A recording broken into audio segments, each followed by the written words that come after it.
गुरु ब्रह्मा गुरुर्विष्णु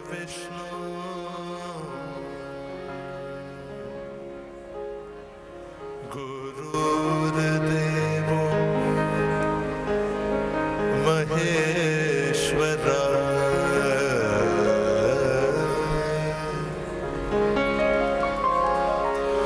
गुरु साक्षात् परब्रह्मा तस्मै श्री गुरवे नमः।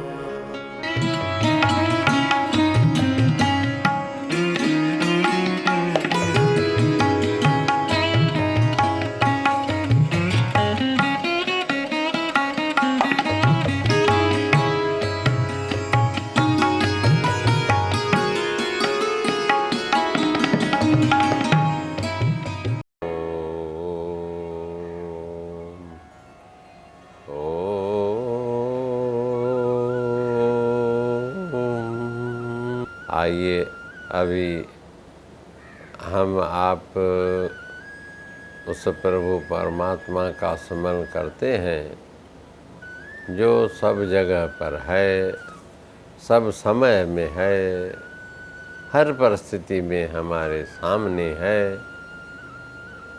ऐसे को जिस नाम से आप पुकारें, लेकिन वह है ज़रूर। निर्गुण निराकार रूप में भी वही है और सगुण साकार रूप में भी वही है।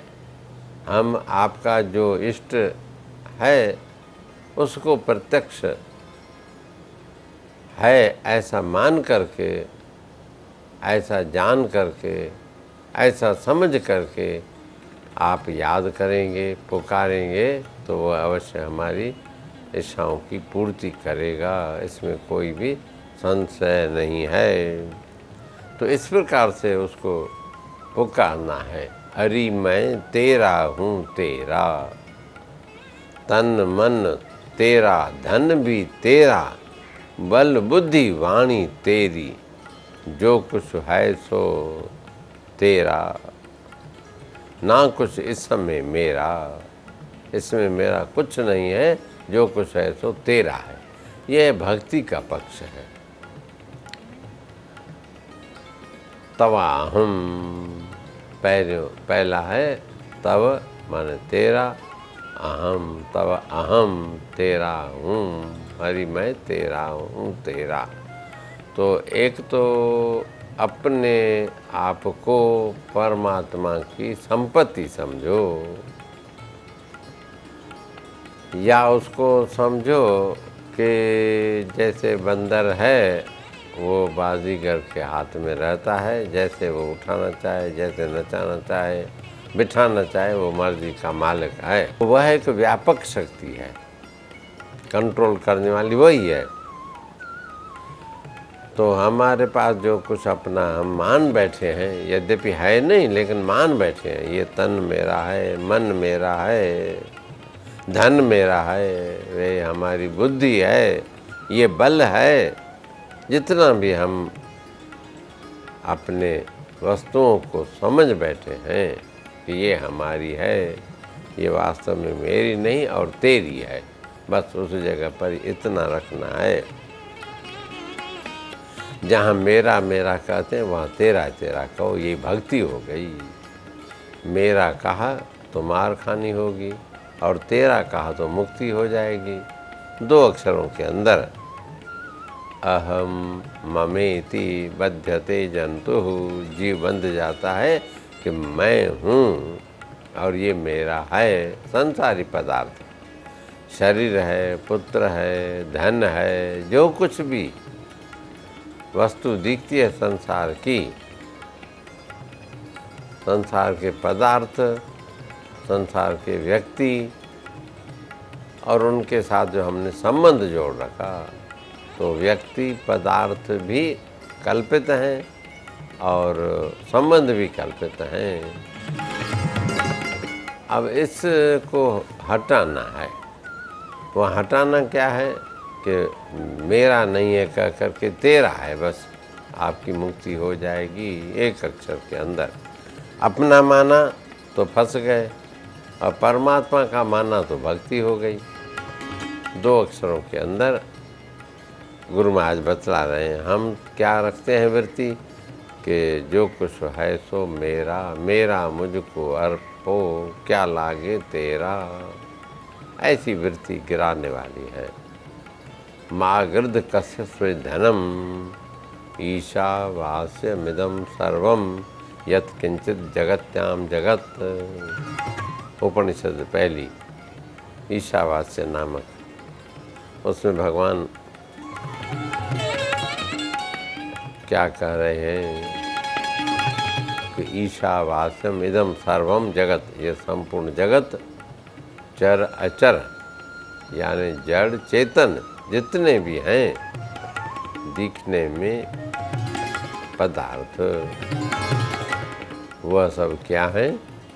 ईशावास्यम, ईश उस परमात्मा के द्वारा वासित है, वह व्यापक है, वह इस पदार्थों को घेर के रखा है।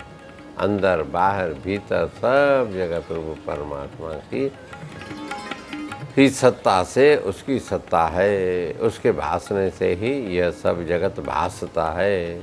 उसके आनंद होने के कारण ही सभी पदार्थ आनंदित प्रतीत होते हैं। वास्तव में उनकी सत्ता नहीं पदार्थों की, लेकिन हमारे आत्मा की ही सत्ता से वो सत्य प्रतीत होते हैं। बस इसको समझना है और ऐसा समझ करके माँ गिरद कश्यप धनम, किसी के धन को, पदार्थ को गीध की तरह दृष्टि मत रखो कि ये मेरी है।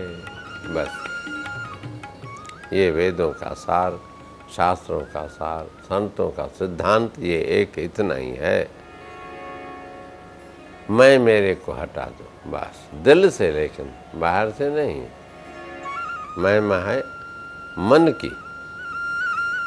देखो दूसरी पंक्ति में कहा, तुम हो मालिक मैं हूँ मिल्कियत, हरदम हूँ वश तेरे, जो जो काज कराना मुझसे, सोई करूँ बन चेरा।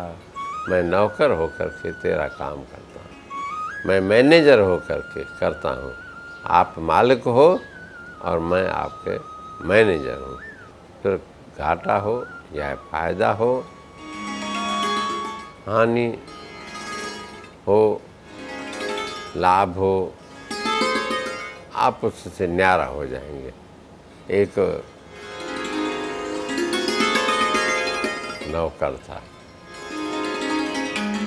तो खूब खाता पीता था, तनख्वाह मिलती थी। तो सेठ ने कहा, भाई अभी खर्चा तुम कम करो, अभी कमाई कम हुई है। लेकिन फिर भी वो अपनी मौज में रहता था, खूब खाते पीते आराम करता। तो सेठ बोला, भाई तुमको चिंता ही नहीं है? बोला, चिंता आपको करनी है, मुझे क्या करनी है? मैं तो नौकर हूँ, मुझे तनख्वाह मिलती है, मेरा तनख्वाह से मतलब है। आप धंधा करते हैं, मालिक आप हैं, आपको घाटा हो चाहे फ़ायदा हो आप जानो।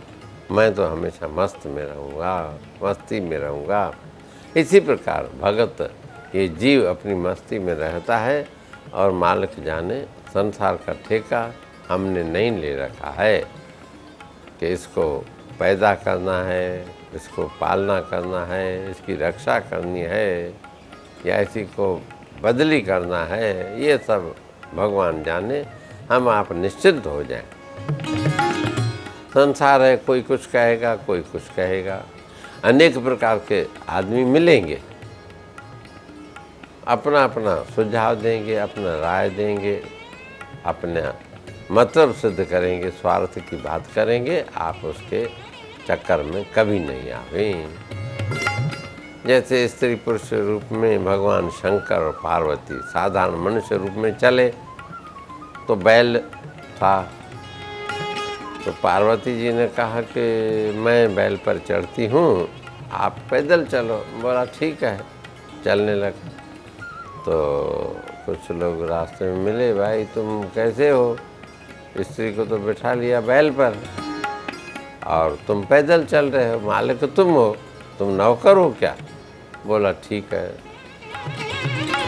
तो उतारा, चलो तुम पीछे पीछे आओ। स्त्री को पीछे पीछे चलना चाहिए और आप मालिक को, आप बैल पर बैठो तो ठीक है। तो वैसा किया उसने। फिर आगे चला तो फिर बोले तुम मालिक बन के चलते हो और घरवाली आपकी पैदल चल रही है, ये कैसे ठीक है? बोला पहले उसको बिठाया, उसके कहने पर, दूसरे के कहने पर फिर मैं बैठा, अब इसको ये भी अखरता है तो क्या करूं?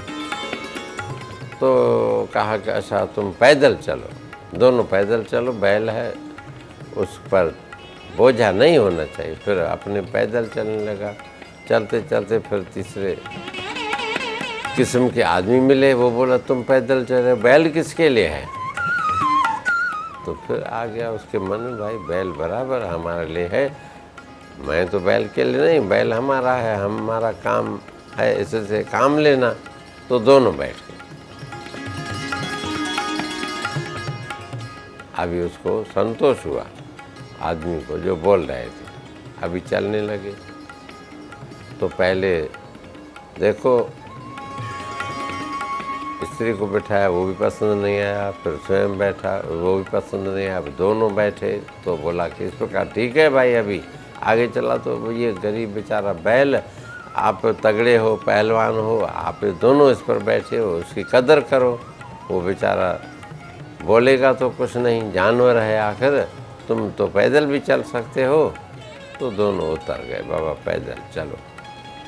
तो इसी प्रकार कोई किस प्रकार कहने लगा, किसी प्रकार कोई कहने लगा, तंग आ गए। भगवान शंकर बोले पार्वती को अब चलो बैठ कर के समाधि लगाते हैं। कैलाश में जाकर समाधि लगाने बैठ गए, आनंद में बैठे। संसार तो है, कोई कुछ कहेगा, कोई कुछ कहेगा, उसके आप हम चक्कर में नहीं आवे। अपना अच्छा रास्ता जो निश्चय कर लो, उसके अनुसार चलना शुरू कर दो, मालिक को याद करो और किसी की बात में चक्कर में कभी नहीं आना। आइए आगे बोलते हैं। तुम हो नटवर मैं हूँ पुतली, हुक्म डोर में बांधी, जैसे नाच नचाना चाहो तैसे बनूं देऊं फेरा। तो इस पंक्ति के अंदर गुरु महाराज कह रहे हैं कि मैं तो एक पुतली के समान हूँ, तुम नटवर हो, जैसे भी नाच नचाना चाहोगे, हम आप सभी उस नटवर की, कारीगर की तरह नाचते हैं। सब है नचावत राम गोसाई, सब जीव उस मरकट की तरह हम आप सब नाच रहे हैं। अपना किसी का कोई वश नहीं चलता है, इसीलिए अपने आप को छोड़ दो परमात्मा के ऊपर। और बात बतलाते हैं, तुम हो चित्र बनाने वाले, मैं हूँ चित्र स्वामी, नाम रूप यश रंग ढंग यह सब हरि तो केरा। नाम है, रूप है, यश है, चित्रकार के हाथ में है। और चित्र की नहीं होती है, चित्रकार की महिमा होती है।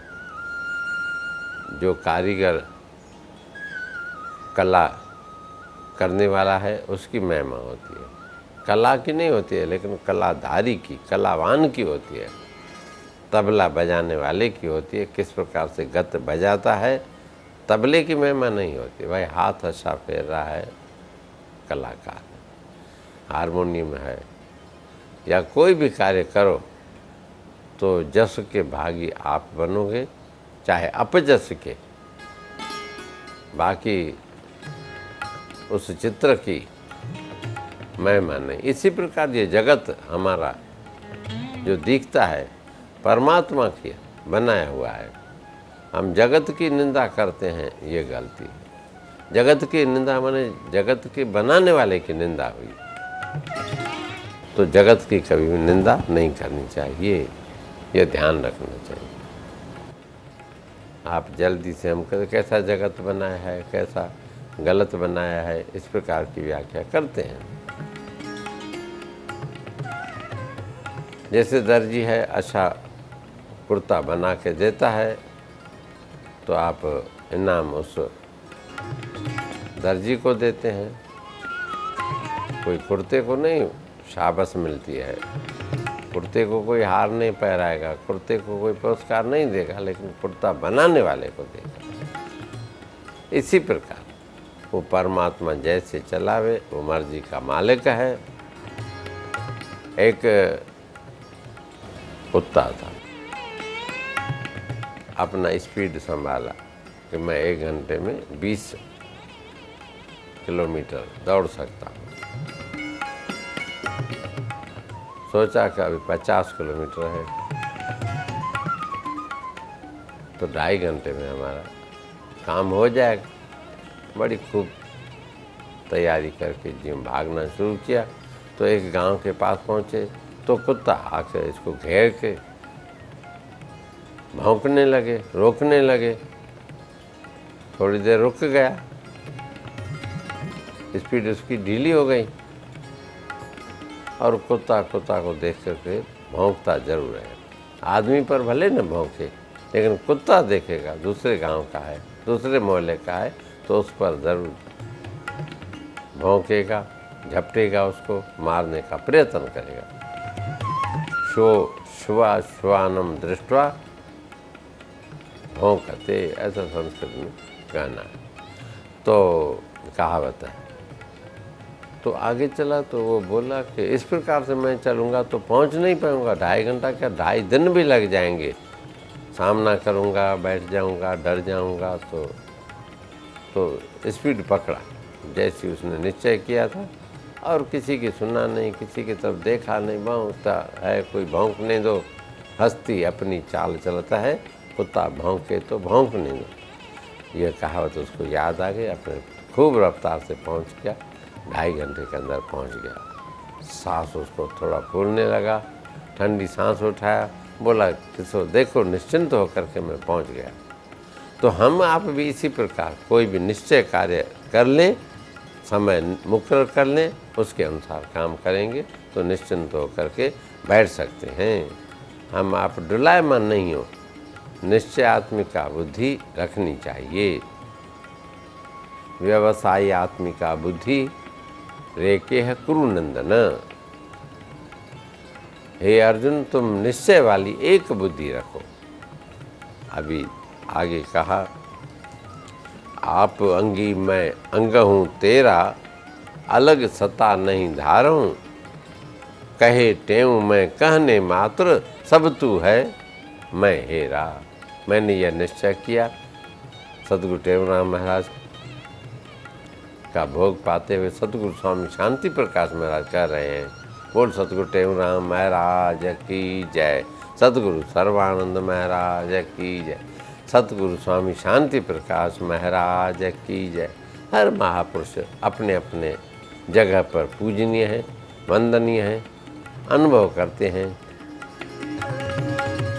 कवि प्रकृति के अंदर जाकर के भावों को प्रकट करता है। कवि क्रांतदर्शी कहा गया है, कवि का ऊंचा दर्जा है, कवि परमात्मा को भी कहा गया है, कवि कविता बनाने वाले को भी कहा गया है। और जो आम आदमी की प्रशंसा में कविता करे वह कवि नहीं, कवि उसका नाम है जो परमात्मा की प्रकृति का वर्णन करे, कुदरत का। उसकी वाणी तब सफल है, उसकी बुद्धि भी तभी सफल है, उसके लिखना शास्त्र भी उसका वही पढ़ना अच्छा है।